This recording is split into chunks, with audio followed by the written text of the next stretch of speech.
Yeah, great. Thank you. Perfect, Mitch. Thanks. I was going to ask about recording. We know we want to be able to post this. So, Eric, I appreciate the kind words. And to answer your question, actually, Yakima County is doing a grant right now. It was there was review of that courthouse, and despite some of the alterations and changes, the original 1940s block courthouse was deemed eligible. So we'll talk about what that means. As Eric mentioned, I'm Chris Moore, Executive Director with the Washington Trust for Historic Preservation. We are a statewide nonprofit advocacy organization. This program, the County Courthouse Rehabilitation Grant Program, is funded through state dollars through the state capital budget and is a program of the State Department of Archaeology and Historic Preservation. We contract with the agency to manage the program and have been doing so for a number of years and are very happy and thrilled to be able to continue that relationship. So I am going to just kind of go through some of the basics and then leave some time for questions. So I'll go through it pretty quickly. I think some folks are familiar with the program, and it hasn't changed a whole lot from the last couple of years, but I'll go over those primary pieces. So I'm going to just start sharing screen, and we'll still try to, as they say, manage some emails if they come through. There's a couple that have been coming in, but can everyone see my screen now? Great. Just as I mentioned, program of the Department of Archaeology and Historic Preservation, but just a smattering of the great courthouses that we have, the great county courthouses that we have across the state. And I like to kind of bookend it with some of our earliest to some of our most recent. This is, I think a lot of you folks will recognize it as the Columbia County Courthouse, our earliest that is still in operation as a county courthouse, and that's from 1887. Bookended with Kittitas County in Ellensburg. Certainly a very different building from the 50s, an international style. And while people may prefer the more sort of romantic, picturesque kind of style of Columbia counties, nonetheless, this is really indicative of its time, of its era, and is eligible for listing in the National Register of Historic Places. So we want to look at kind of the full breadth and scope of our architectural styles and how that manifested itself in design of our county courthouses. So it's a really good one to see. Just a quick update on or info on the background of the program. As Eric mentioned, WSAC was really instrumental in getting this off the ground. I think the advocacy work that the Washington Trust has done over the years, we have a most endangered places list, and there were several courthouses that we had included on that list in the early 2000s, and that kind of led to thinking more broadly about how should we approach this. And so this feasibility study, a needs assessment study, really was done in 2003, and it identified a whole lot of work that was needed across the state in terms of eligible courthouses. I'd note that at the time, it identified 33 of our state's 39 courthouses as eligible, but the kind of breadth of looking at what's historic and what's not is not a fixed point in time.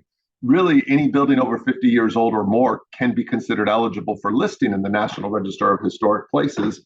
In addition, changes or alterations or additions to courthouses can become historic in their own right as well. So I think actually we're up to, I believe it's either 35 or 36. I should have that number memorized, but I think 35 now of our county courthouses, 35 of the 39 are eligible for the program. But you can just see a little bit. I think what's great is that to date, there's been 28 of those counties have received funding to support 77 projects overall since the program began in 2005. And then, of course, this lists June 30th, end of next month, as the deadline for the next funding round. And if folks do have questions, we'll be monitoring the chat as well. One of my colleagues, Charlotte Hevley, who helps out managing and administering the grant program, is on this call, and she's going to help with anything in the chat also. In general, I'm not going to just read over every slide because people can see them, but in general, the program is intended to preserve those historic character defining features on our courthouses, on both exterior and interior.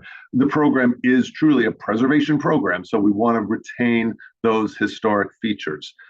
This goes through a list of the types of things that are eligible. I would note the last two bullet points: system upgrades and general repairs that are not necessarily connected to those character defining features or those historic elements.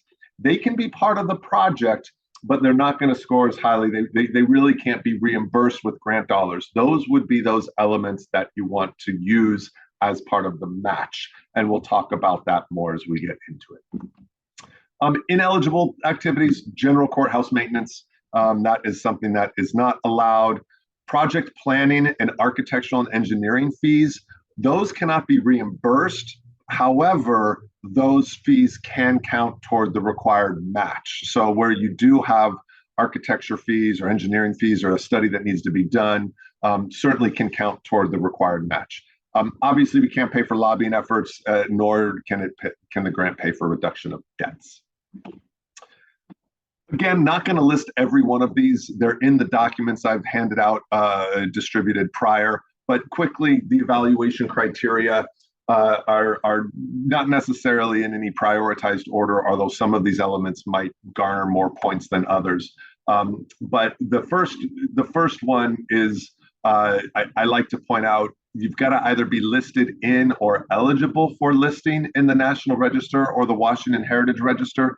If you're a county that is not well, first off, if you're not sure whether you are or not, reach out to me. I can certainly let you know. We've got a list of which county courthouses are listed.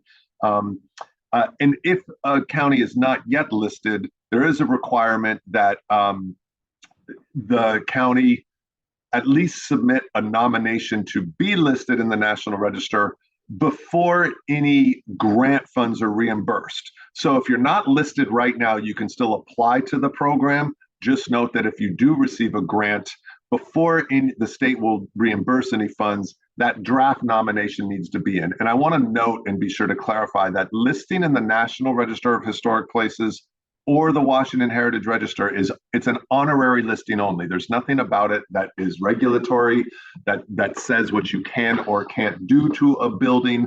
That listing, while it is in perpetuity, it's also an honorary listing.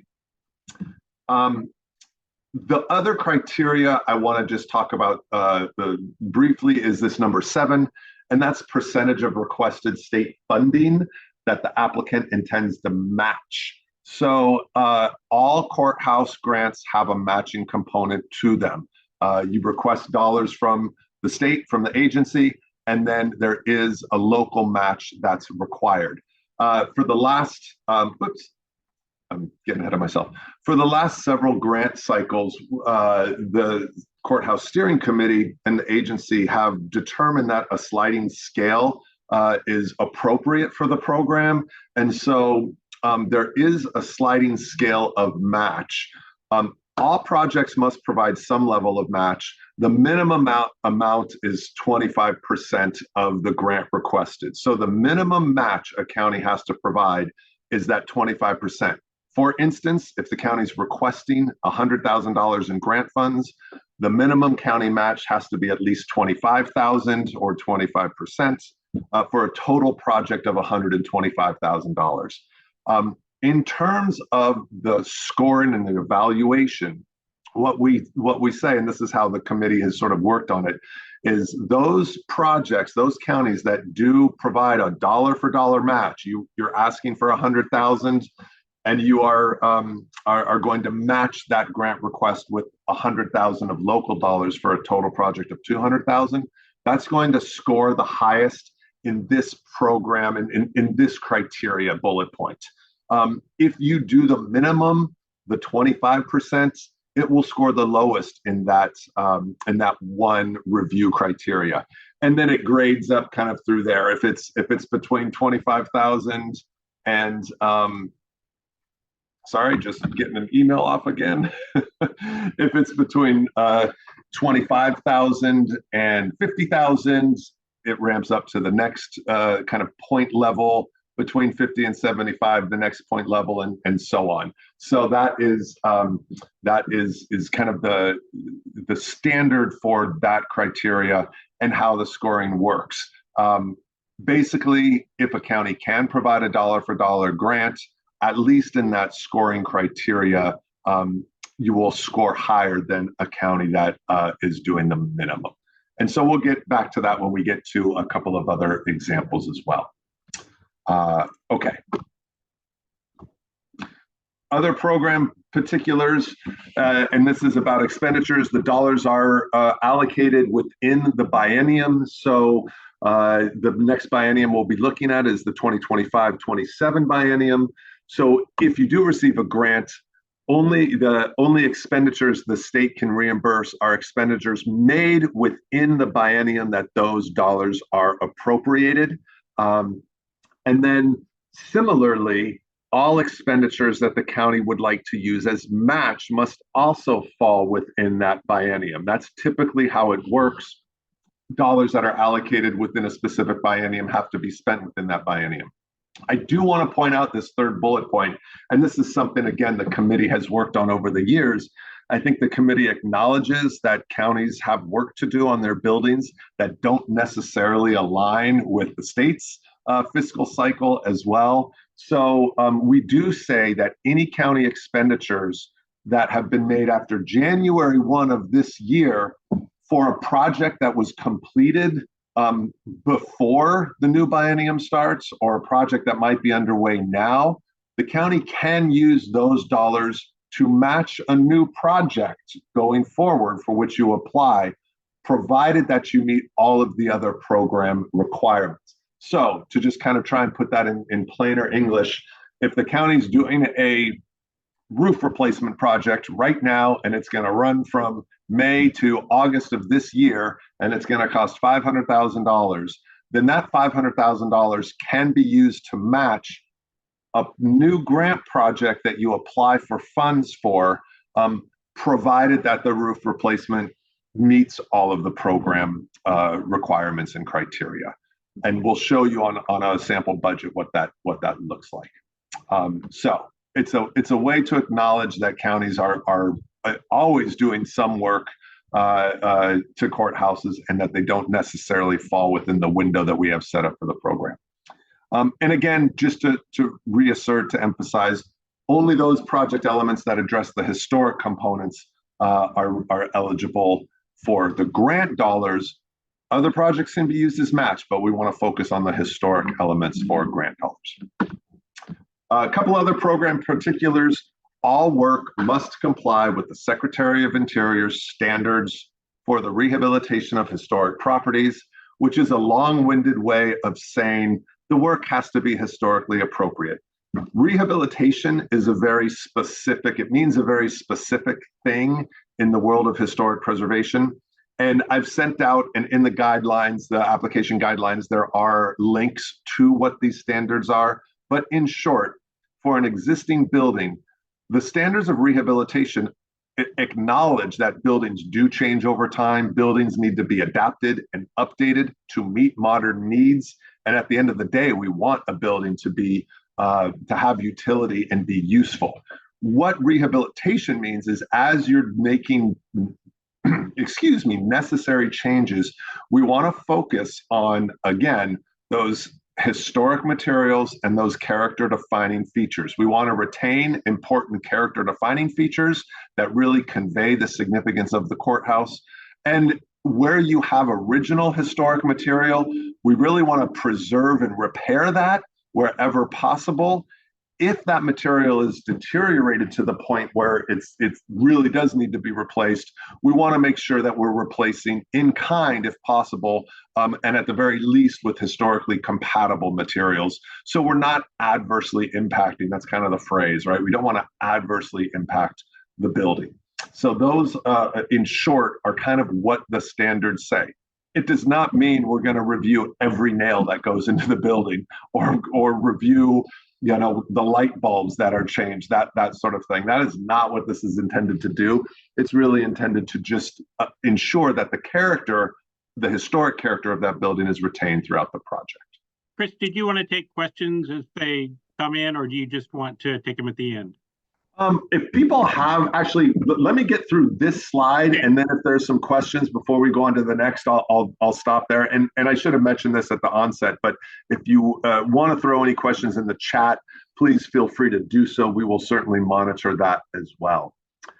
The third bullet point, I mentioned the National Register requirement. So that we've gone over that.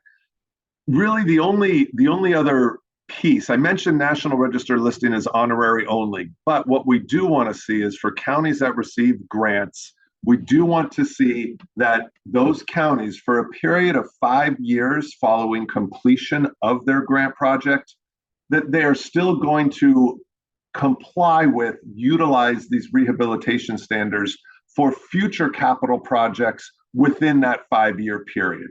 So what does that mean? That means if you've got a big project that's coming up and you say, hey, we need to update the courtroom, or geez, we did our great grant project for the roof, but now we need to do the windows. It means reaching out to us and making sure that, again, these rehabilitation standards are being followed within that 5-year window. And hopefully, if you've got another project to do, this grant program will still be going, and you can come back to the program and apply for funds again for future preservation projects. So that's the 5-year piece. I just wanted to make sure to kind of articulate that and explain what that means. I mentioned that grant funds are available on a reimbursement basis only. That's by state law, by constitution, I think. So counties have to do the work first and then get reimbursed for the portion of the work that is grant funded. And then lastly, we do provide the committee does provide some extra consideration with an understanding that not all counties are in the same position financially to make improvements. And so those counties that are defined as distressed under RCW 43.168.020 will be given extra consideration as the steering committee reviews and discusses the different grant projects.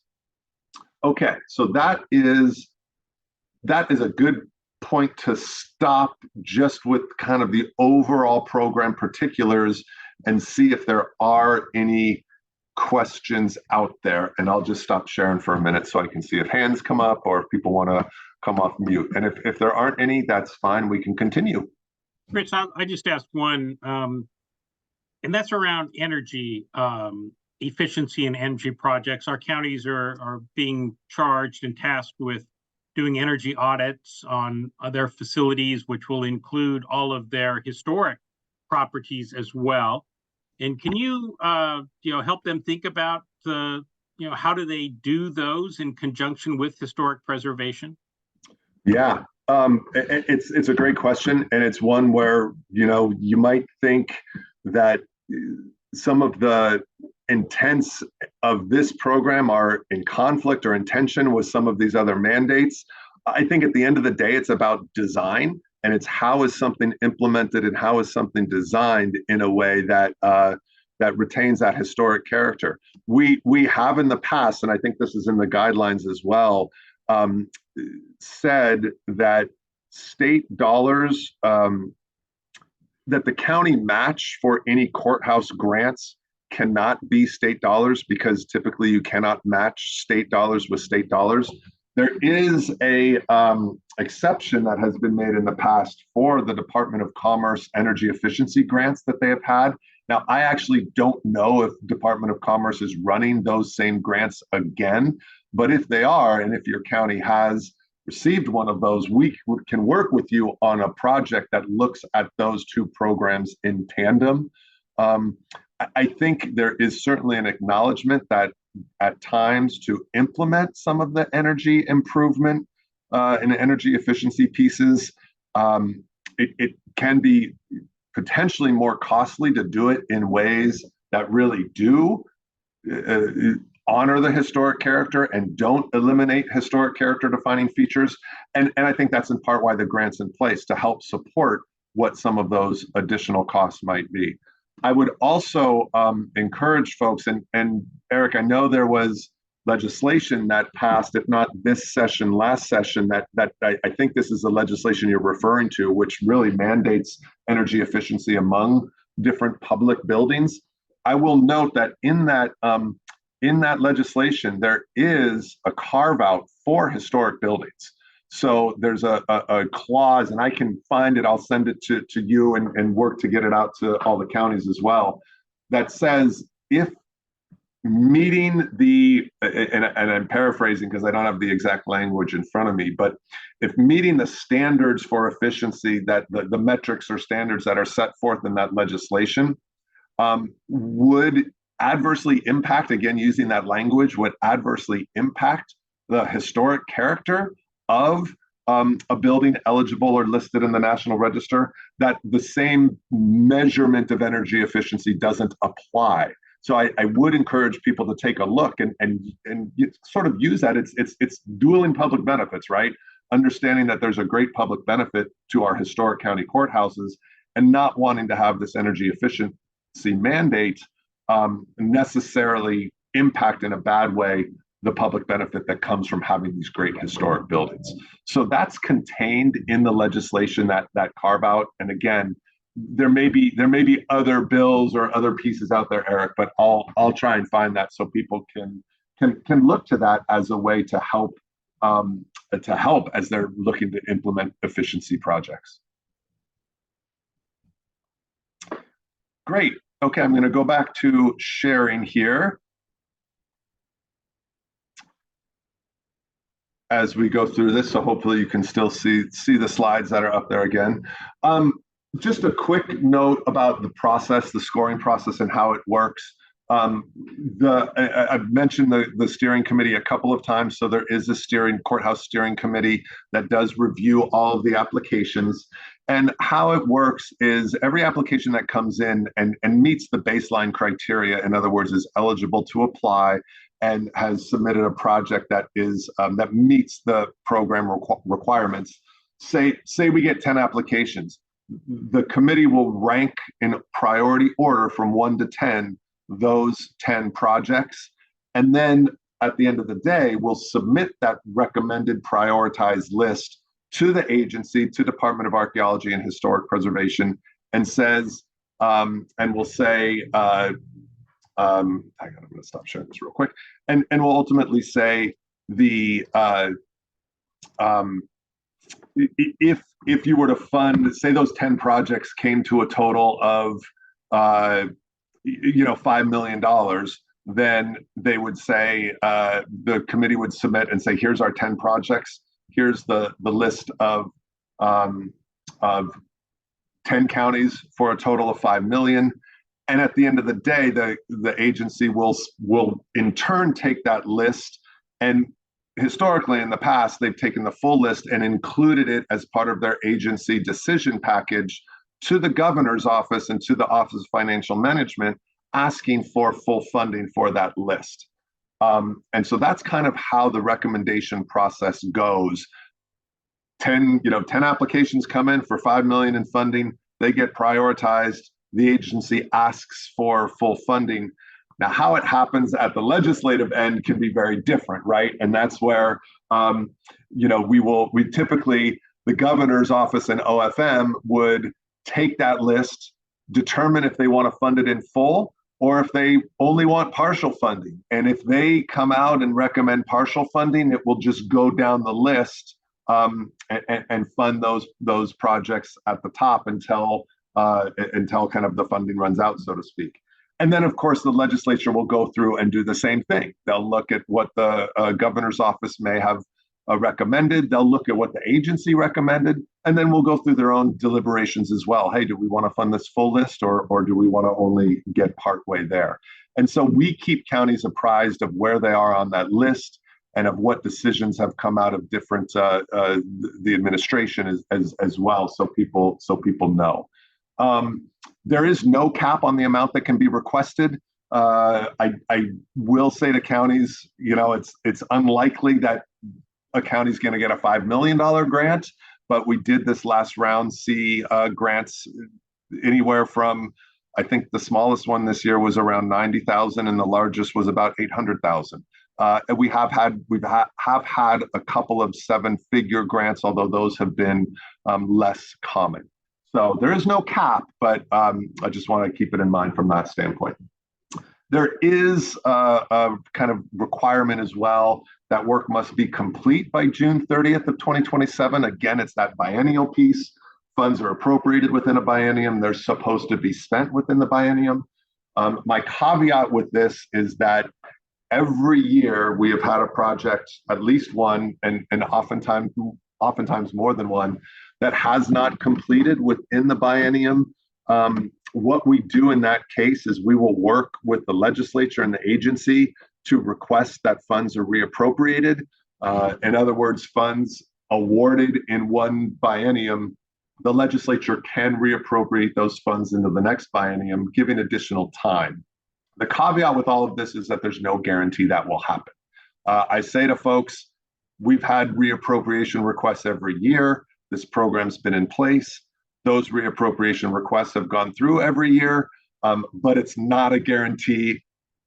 There's a first for everything, right? And hopefully not a first for this, but I just caution folks that while reappropriations have been awarded in the past, allowed in the past, it's not a guarantee. So the best thing is to be on track to finish your project by the end of the biennium.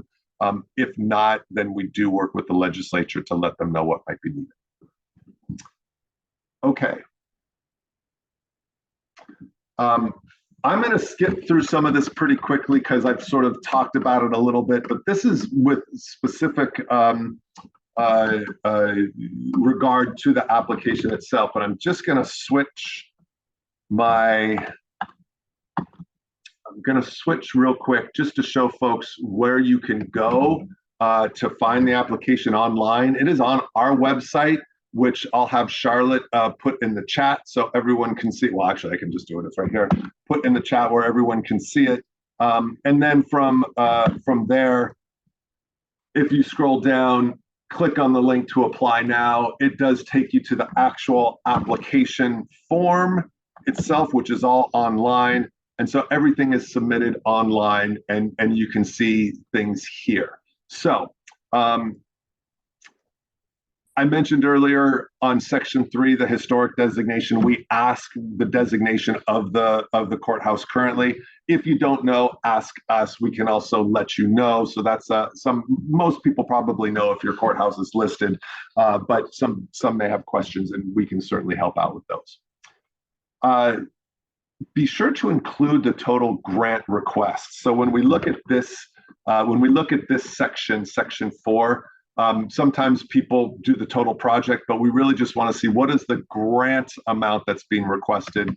And then, of course, include just a brief summary. There's opportunity later to go into, well, the next section to go into more detailed description. So here's where we just want to see kind of a brief summary description of the proposed project. And again, all online. This is where we want to find a little bit more information, detailed information about the project, and we want to organize it into different work elements. So, we're not splitting hairs so much that we want to know every single phase along the way, but more so work elements. For instance, we want to group broadly roof replacement or exterior rehabilitation or interior rehabilitation.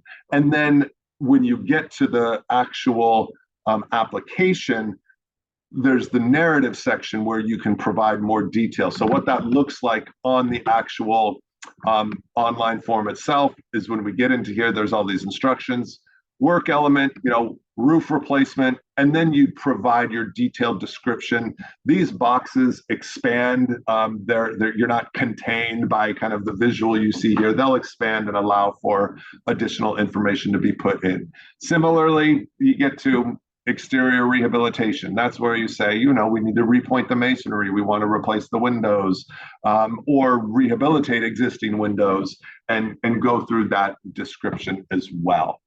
So this is really where I want to focus on kind of the meat of what you're going to do. And it's important to, as best you can, explain, describe, go through the how, the what you want to do, and then the how you're going to do it as well. Which brings up a question around project readiness, which is one of the criteria. If you have already architectural designs, project planning that has happened, feasibility studies, exploration of what masonry, composition of masonry might be, or mortar, any information you have along those lines, the more technical side of things, include. There's a whole section about, do you have architectural or engineering designs? If so, include them. The more information the committee has about what and how you are going to do the work, the better off you'll be from that project readiness standpoint. This is just, again, talking about that project description piece. So when we get into the actual budget, and I'm going to show what that budget looks like and talk about that for a little bit, and then we'll get into some other opportunity for some other questions, because I'm sure there may be some around the budget. What that looks like is this. So this is a project budget worksheet that you'll have, and on the application itself, you'll see as you get to the project budget, you have to download that worksheet. It was too complicated to try and do it all online. So you download the worksheet, you can work on it, and then you will upload that budget worksheet back to the online form, which then enables us to get it. But what that worksheet looks like is right here. And each of the work elements that you identified in section 5, all of these work elements, 1, 2, 3, 4, 5, and you don't have to have 5. If you only have one work element, you only have 1. We just don't want to have any more than 5. But however you describe them, you want to use the same language in your budget so that we can match up the narrative description of the roof replacement with the actual cost as well. And so a couple things to note on here. It's a pretty basic form, but here's your expenses, what you think your expenses are going to be. And then here's the income side, where you include for each work element the amount you are requesting in grant dollars for that work element, what the proposed cash match is going to be. If that cash match is coming from a prior project that's already completed, we talked about projects after January 1 of 2024 being eligible, you would include that here. There is an in-kind matching component. This is, I don't know that it's actually ever been used. In-kind really means donated. Is there volunteer labor? Is there donated materials that are part of this project? As I say, probably not going to happen, pretty uncommon in a public process, a public construction project. But if there is something, we do have a category, a column that does ascribe value to anything that is sort of donated to the project. A couple things to point out on this is that architecture and engineering fees are held out separately. So where you're going to have those, at least estimates of what they're going to be, we don't, again, they can't be part of the grant request, which is why there's no box here, but they can count toward the proposed match. The other piece I'd like people to really think about is we have an entire column for contingency. So be sure to include that. I know a lot of you do with your projects anyway. Counties are very, very used to capital projects. And with historic buildings especially, what does that contingency look like for discovery? You open a wall that hasn't been open in 50 years. You may not know everything that's going to be in there. In addition, the agency does essentially charge an administration fee that comes out of the grant award. So if you get a $500,000 grant, there's a fee for administering the grant that comes out of that the agency takes. So, if you can wrap that into your contingency, that's a good way to help cover those costs as well. I mean, they are costs to the county in essence, so they can be included, and I encourage counties to do so as part of that contingency. The administration fees, I know the agency really does its best to cap it at 4%, but that can fluctuate depending on a number of factors. So at the very least, I think having contingencies in there to help offset some of that is an important piece.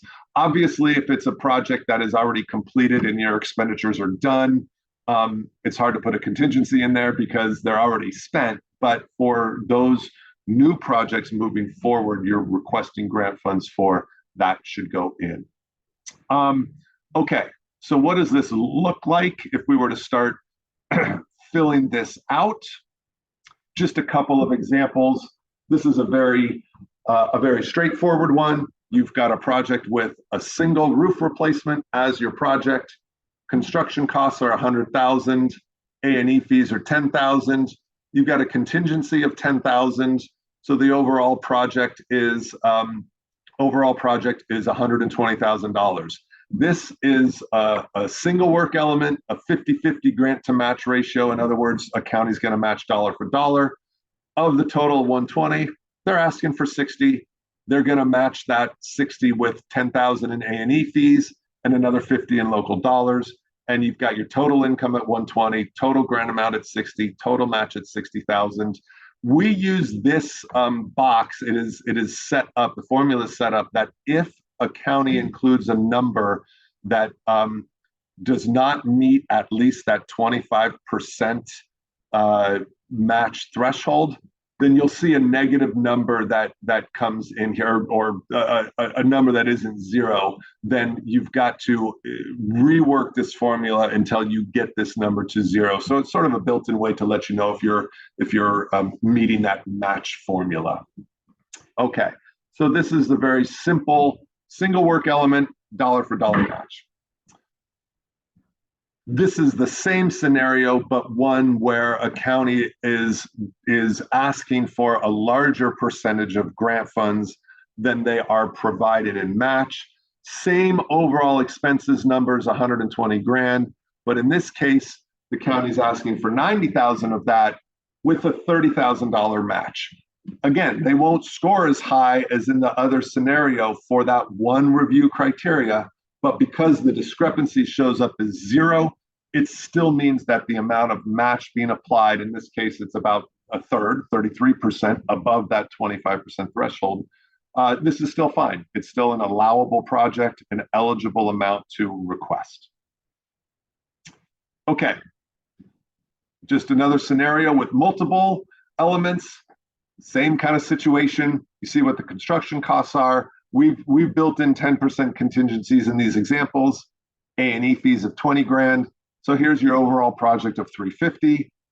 The county asks for 175 in grants, and they're going to match with 175 in other dollars, probably local dollars. Again, really straightforward.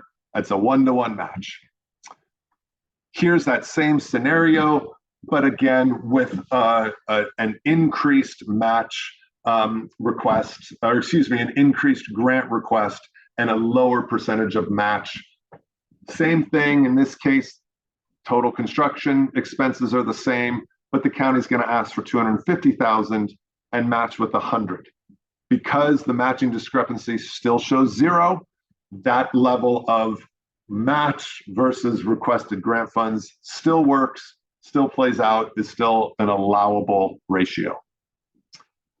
And then the last one is showing it with a project in there that has already been completed that meets all the other requirements, but which the county would like to use as match. So this just shows where that work happens. We want to know when the work was completed. If it was completed by the 31st, March 31st of this year, and after January 1 of this year, those expenditures are allowable. And so it just gets shown as 50,000 in prior capital expenditures, but it all still gets rolled up nonetheless into the overall match that the county's providing. So in this case, the county's going to provide 145,000 in match toward this new work. Add to that the 50,000 in match for the work completed, and the total match amount comes to 205,000. And I should note that a lot of these cells do self-populate. The spreadsheet set up so that they will self-populate as you add numbers up above. And again, this is that dollar for dollar scenario, so no problem. In this case, the county would score the highest on the match criteria because they're supplying a dollar for dollar. And then this is the same scenario with just a different ratio of grant requests to match. In this case, the county's asking for 245,000 and would match with 165, a lower ratio, but within the allowed discrepancy amount. Okay, so I want to stop and pause here and see if folks have any questions about the budget and how it works. We really try and keep the budget as simple as possible. We know projects are a lot more technical and complicated than just roof replacement, but we want to, for budgeting purposes, try to group as much like work as possible and not try and split hairs at the budget level. When we get into reviewing project elements, yes, of course, we're going to look at every element and how you're going to approach and implement the project. But at the budget level, we want to group. So if there's any questions, happy to take those on from a budgeting standpoint. Chris, we've got about 5-10 minutes left. Yep, great, thank you.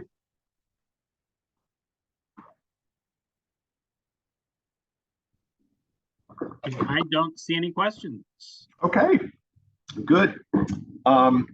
I'll go back to sharing one more time, and there's just a few slides left, so I think we'll have no problem getting out of here in good order.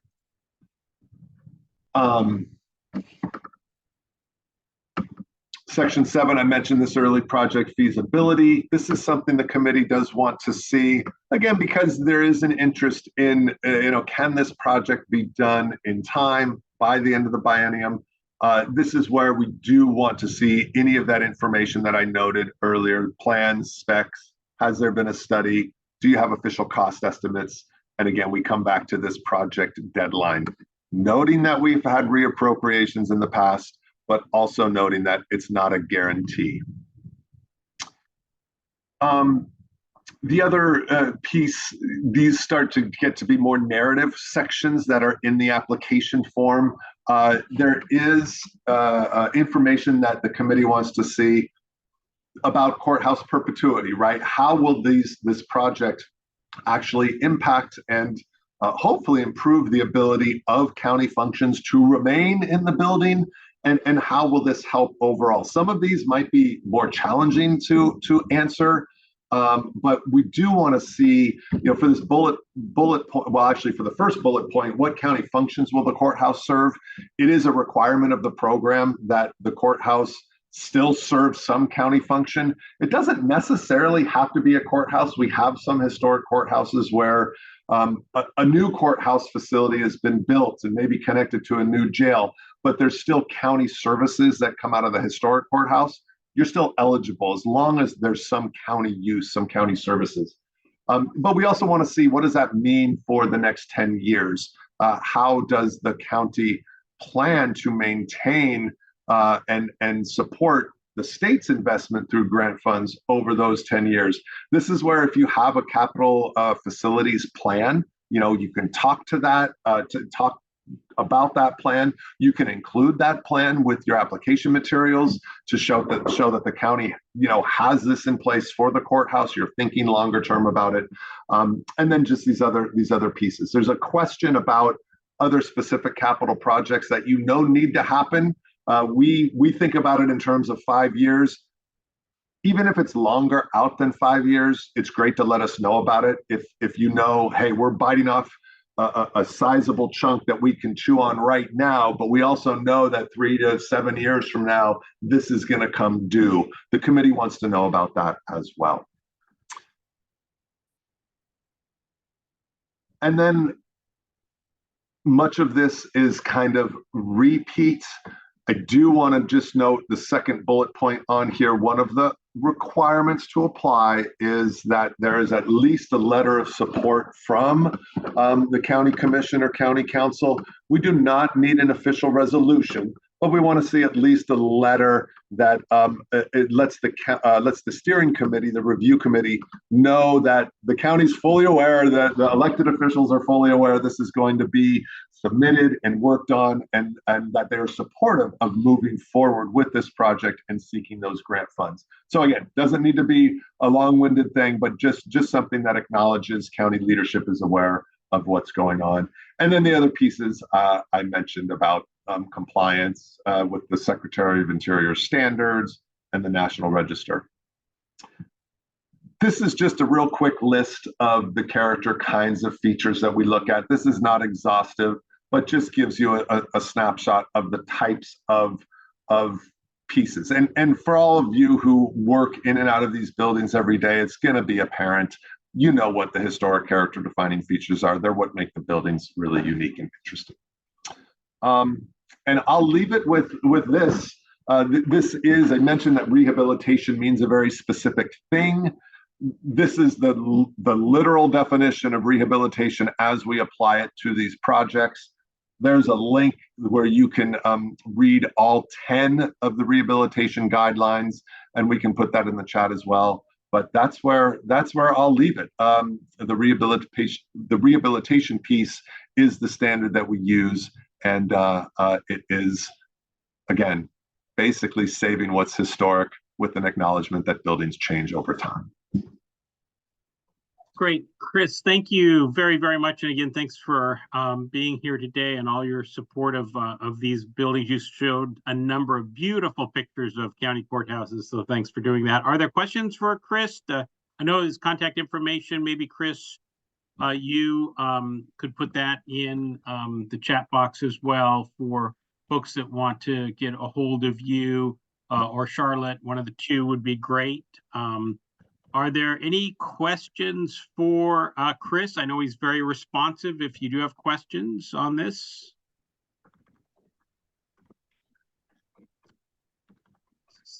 Not seeing any. And this will, I know Mitch recorded this. It'll be, I think, on WSAC's site, and we're also going to borrow the footage and upload it to our own site as well. So where the grant application is available online, you'll also find a link to this recording if anyone wants to review and go through it. And, you know, June 30th is the deadline. We do work to get out to courthouses. Moira, you see her email address in here. She's another colleague of mine who works on the program. I know she's met with a couple of you. We've had some Zoom meetings with folks. If you want us to come out and look at a project, a potential project, we will do our best to do so, given travel schedules between now and the application deadline. Also very happy to jump on a Zoom call to talk about specific projects. You can share images that way, and it's a good way to kind of get a sense of what people are looking at. Great, thank you very, very much, Chris. And I hope you get a robust set of applications from counties that are working to protect their historic courthouse and or other ancillary facilities kind of in the courthouse compound as well. So anything else, Chris?